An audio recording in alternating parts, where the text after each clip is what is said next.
Malala Yousafzai is a Pakistani activist for girls' education who, at 17 years old in 2014, became the youngest person to win the Nobel Peace Prize. She was born in 1997 in the Swat Valley in Pakistan to Ziauddin and Turpikai Yousafzai. In 2007, when she was only 10, the Taliban began to control the Swat Valley and implemented strict laws on education and cultural activities. In 2009, Malala wrote a blog for the BBC Urdu site to document her life under Taliban rule and her desire to go to school. In October 2012, while on her way home from school, Malala was shot in the head by a masked gunman. Despite this attack, she miraculously survived and continued to fight for girls' education. In 2013, she gave a speech to the United Nations and published her first book, I Am Malala. Since then, her activism has resulted in a growing public platform and numerous awards. We realize the importance of our voices only when we are silenced. One child, one teacher, one book, and one pen can change the world. Let us pick up our books and our pens. They are the most powerful weapons. When the whole world is silent, even one voice becomes powerful. There are two powers in the world. One is the sword and the other is the pen. There is a third power stronger than both, that of women. We must tell girls their voices are important. Our men think earning money and ordering around others is where power lies. They don't think power is in the hands of the woman who takes care of everyone all day long and gives birth to their children.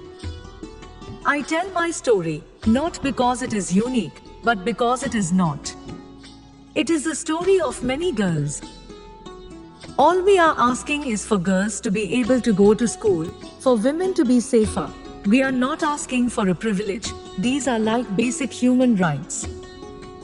Education is one of the blessings of life and one of its necessities. Education is education. We should learn everything and then choose which path to follow. Education is neither Eastern nor Western, it is human. The extremists are afraid of books and pens. The power of education frightens them. They are afraid of women. I don't want revenge on the Taliban. I want education for sons and daughters of the Taliban. I don't want to be thought of as the girl who was shot by the Taliban, but the girl who fought for education. This is the cause to which I want to devote my life. When someone takes away your pens, you realize quite how important education is. I truly believe the only way we can create global peace is through not only educating our minds, but our hearts and our souls.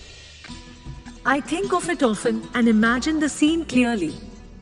Even if they come to kill me, I will tell them what they are trying to do is wrong, that education is our basic right. I raise up my voice, not so I can shout, but so that those without a voice can be heard. We cannot succeed when half of us are held back. Some people only ask others to do something. I believe that. Why should I wait for someone else? Why don't I take a step and move forward? It seemed to me that everyone knows they will die one day. My feeling was nobody can stop death. It doesn't matter if it comes from a talib or cancer. So I should do whatever I want to do. I had two options. One was to remain silent and wait to be killed. And the second was to speak up and then be killed. I chose the second one. I decided to speak up. We were scared, but our fear was not as strong as our courage. I told myself, Malala, you have already faced death. This is your second life. Don't be afraid. If you are afraid, you can't move forward. My mother always told me, hide your face, people are looking at you. I would reply, it does not matter. I am also looking at them.